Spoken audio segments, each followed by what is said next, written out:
9 a.m. and I'm awake. It's October 25th. I'm Dana Foster. Happy Friday. You're watching the morning wake up. It's 13 degrees in Ashcroft, partly cloudy today, leading into showers later on this afternoon and mainly clear tonight, becoming cloudy overnight. In Cache Creek, it's currently 18 degrees, a beautiful day, mainly cloudy. Showers beginning in this morning with a high of 13, and then tonight partly cloudy with a low of +3. Weekend weather looks pretty good. Saturday, a mix of sun and cloud and a high of 11, and Sunday is sunny with a high of 9. For your road report, today wraps up electrical maintenance on Highway 1 westbound, planned between happening on Airport Road and Cornwall Road. It's 1 kilometer east of Ashcroft. Single lane alternating traffic is in effect, and you can expect minor delays and watch out for traffic control, and that's running until 4 p.m. today. If you have something to report, you can email us at news@hubonlinenetwork.com or call 250-457-3877. For up-to-date information, you can go to drivebc.ca. And if you're looking for ways to better connect with your family, why not use technology? We have a few ways to share with you on ways to better connect with your family. Number 1, you can make use of FaceTime. And it's a way to encourage even your grandparents to use easy to use video chats like Skype or Google Hangouts, and then of course FaceTime. You can also join social media. It's not for everybody, but if you have younger cousins, nieces, or nephews, or grandkids who might be on it, that's a great way for you to join and connect with them. And of course, you can also really up your privacy settings, and you don't have to add everybody. I like this idea. You can start a blog. It's about if you don't want to share your life on social media, you can start a blog, and that will let you know what your family is up to. You can share stories, also record memories, and also have photo sharing for the whole family to see. Also, you can put in a family calendar if you're like me and you're not very good at remembering important dates, or you may have forgotten a couple birthdays, like myself, my mother, a couple times. This is a great way to remember those special dates by using a Google Calendar to add in those dates, or you can even put a date to remind you to send off a gift so it gets there in time for their birthday. This is a great part, and I've done this as well, is do something together apart. You can use great tools and apps and technology that can help you stay connected. So if you're interested in reading a book, you guys can read a book together using e-reader, Kobo, or Kindle is a great way to share some of those books. And also iBooks on your iPhone. Also, you can use Fitbit, 30-Day Fitness, or Sweat are some of the different fitness and lifestyle apps that you can use. And if you're wanting to connect with the kids in your family, try finding an online option like online chess or online game. I also really like online trivia games, and you can play with people from different parts. I do that with my friend a lot, actually, using trivia ones. Those are fun. And so hopefully those are some ways for you to better connect with your family using technology. And speaking of technology, one of my favorite things to do on the weekend is to binge on all my Netflix shows and catch up on movies. We're going to have a bit of that information for you in just a bit. But hey, Gareth, it's now time to announce our riddle of the week. That question was, how do you fix a jack-o'-lantern? And the correct answer was... Hang on. I surprised you. With a pumpkin patch. It's a pumpkin patch. That is correct. And we did get an entry. The winner is Nicole. I think her name is Robal. I believe so, yes. I think so, yeah. Okay, so Nicole, you have won our prize. Good job. You got the correct answer. You can come down to the Hub Online Network to pick up your prize. Okay, let's talk Netflix and movies. Gareth, what have you been watching? Well, my wife and I actually recently finished Friends. Friends, just for everybody at home, Friends and The Office are leaving Netflix. So if you don't have the MBC app, check them out now before they disappear. So that's what we've been watching. We actually have Crave, and we've been watching Seinfeld on Crave recently. So we've taken a small break from Netflix, I guess. Yeah. But which do you prefer? Do you prefer Netflix or Crave? I think overall I prefer Netflix. Crave is good for specialty stuff. Yeah. They have all the HBO stuff, right? Like Sex and the City, and the City, and what's that one? Game of Thrones. If you pay more, you get access to HBO. Oh, right. Well, don't you have to pay for it? You can get a free version of it? No. So I mean, like Crave, you pay for, and then Crave plus HBO is more. Oh. And then Crave plus HBO plus something else is more. So it can be very expensive to get Crave. Yeah. Oh, okay.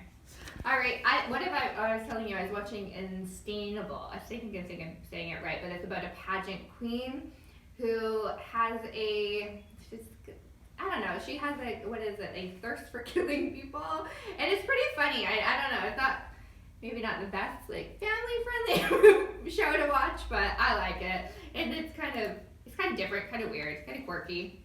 So. Is that a TV show or a movie? It's a TV show. I think it's on its second season now, but maybe it's just a Netflix special. I don't know the details, but also watched a really weird movie, Fracture. A friend of mine was in it, so I had to watch it. And that one was like a mind twister, kind of creepy, messes with your head kind of movie. So I watched that one. I liked it. I guess the last thing I actually watched on Netflix was Mindhunters, which is about people that back in the 70s started interviewing serial killers at the time. Oh yes, I watched that one too. Yeah. Yeah, that show is pretty cool. But it's based off of loosely based off of a true story, and they're now at a point in the show where they're actually able to implement the things that they've learned to profile serial killers. I think that I only watched a few of the episodes, and then it was like, yeah. If I watch even CSI, if I would watch it at night, I'd have scary nightmares, so I stopped watching that one too. But anyways, what are your top 5 movies? And do we have the top 5 movies? Well, what I'm actually going to talk about are based off of what Netflix has. Oh, okay. I'm going to talk about the top 5 scary, horror-y type movies. Now, these are not necessarily kid-friendly. These are for the average person, I suppose. So I'm just going to start off with... Wait. What is the average person? I don't like scary movies, so then I'm not an average person. Oh, wait. Well, some of these... Well, okay, you probably are not the target audience for this thing. But I'm going to start off with Zombieland, starring Woody Harrelson, Jesse Eisenberg, Emma Stone, and Abigail Breslin. It takes place in the zombie apocalypse, but it's pretty funny overall. The situations that they find themselves in are pretty comical. And they have Zombieland 2 coming out soon, too. Zombieland 2 actually is out as of today. Oh. Yes. So check out Zombieland and then Zombieland 2 Double Tap. I haven't seen it yet, but I'm hoping to see that in theaters. Next, we have From Dusk Till Dawn. This movie is about vampires with George Clooney. And George Clooney is hot in this show. I'm not one of those guys, but hot. Man, he is. Well, he's the bad guy. He's he's a robber. His robbery goes awry, and he has to go and hide in Mexico. And the place that he holds up in is a den for vampires. So it's pretty awesome, pretty bloody and gory, I gotta say. But it's a good scary movie with George Clooney. I'm gonna add to that too, because believe it or not, I have actually watched the Dusk to Dawn TV series. Worst show ever. Watched the whole season and I could not stop watching it. It's so cheesy, so weird, but I loved it. I don't know why. So maybe I am an average, but so far I've watched both of the movies that you've recommended. Next, we're going to talk about Bird Box. Now, this movie is not good. It's by no means a great movie. The reason I suggest it is because there aren't very many films on this particular list of horror films that had an impact on pop culture, much like Bird Box has. Have you heard about the Bird Box Challenge? Oh yeah, I watched it, and I love that movie. I feel like we have different movie tastes a little bit. Well, coming from a filmmaking background, there's so many plot holes and weird time things. A lot of people complained about this online too. It's a movie that I would watch it again. Like I like bad movies. I like that it had a twist of Lovecraftian horror in it. For those of you that don't know, this movie is about people. Another apocalypse type thing happens, and if you look outside, there's invisible monsters that you can see, and they make you go crazy and want to kill yourself. So it's an interesting premise, Lovecraftian horror. Don't do the Bird Box challenge, especially if you're driving. And yeah, Bird Box. Stranger Things. We're on season 3 of Stranger Things. They have been greenlit for a season 4. Stranger Things is a good mix of 80s nostalgia, Steven Spielberg and Stephen King type filmmaking elements and storylines. It is written and directed by the Duffer Brothers. I don't know what else they've done, but this show is great. My 14-year-old niece loves it. Can't get enough of it. Quick funny aside to that, we had her over.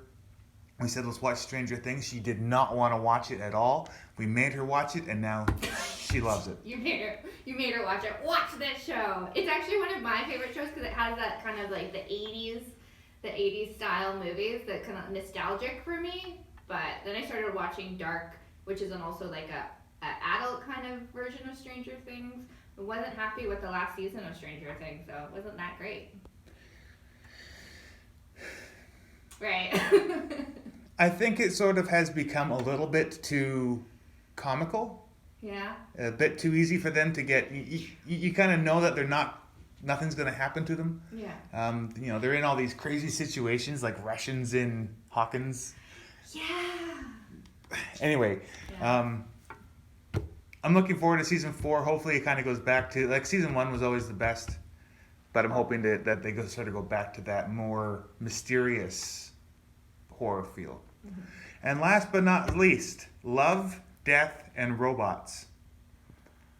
This show was awesome. So it's 18 episodes. Each episode is so it's an animated show.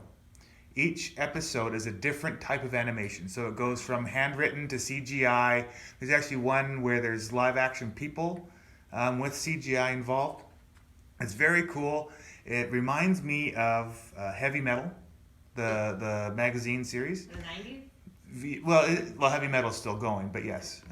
So it's, there's lots of blood, some nudity, but Love, Death, and Robots, each episode only goes from 4 to 15 minutes long, and each episode is different from the previous one, so the stories don't connect.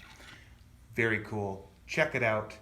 Each episode also has to deal with one or all of the things in the title, so either Love, Death, and Robots, or all 3, or a mixture of the 3. So anyway, those are my recommendations for scary Halloween-based movies on Netflix. Great job, and we're gonna have more Netflix recommendations and movies coming on the morning show. Thanks, Gareth. And if you are interested in meeting new people in the community and love playing board games, then you're gonna want to join us tonight at an evening of board games and visiting tonight at 7 p.m. in the basement of Sage Hills Church, and that happens tonight. Get your costumes ready for Costume Halloween Dance on Friday. That's today at Unity in Ashcroft. Live music and dancing starts at 8 p.m. with the classmates playing rock, R&B, and dance classics. Tickets are $15, and the prizes for best costume will win 2 free tickets to the next music show at Unity. Costumes are encouraged, but all are welcome just as you are. On October 26th, there is a costume party and karaoke at the Ashcroft Legion starting at 7 p.m. Join the Legion for a night of fun and costume prizes, snacks, and karaoke with Tracy, and more. And Coppers Ashcroft presents 2019 Halloween Skating Party. This sounds like fun, and it's a free event, and everybody is welcome. It's happening at the Ashcroft Arena on Sunday, October 27th from 2:15 to 3:45, and you can enjoy hot dogs and costume judging with prizes. I think I might have to go check that one out. The free food always gets me to an event. BC Wounded Warrior First Responders Foundation presents Tribute to Elvis with Jeff Bodner and Eli Williams at the Ashcroft Hub. That's happening this weekend at 7:30. Doors open at 6:45, and tickets are available in advance at $25 and $30 at the door. You want to come and get those if you want them just for $25. They are available at the Hub. And the Hub Online Networks invites you to have a say in our produced content for the Hub Online Network. We're looking for a cross-section of our community to spend some time with us as part of a focus group. You're going to be able to examine our past and current content and provide us with honest feedback of what you enjoy, what you want to see more of, and how you think that we've been doing so far. If you are interested in joining our focus group, please email Jessica at manager@hubonlinenetwork.com. I'm Dana Foster, and this has been your morning wake up. You've been watching the Hub Online Network. Have a fantastic weekend, and don't forget to focus on the good.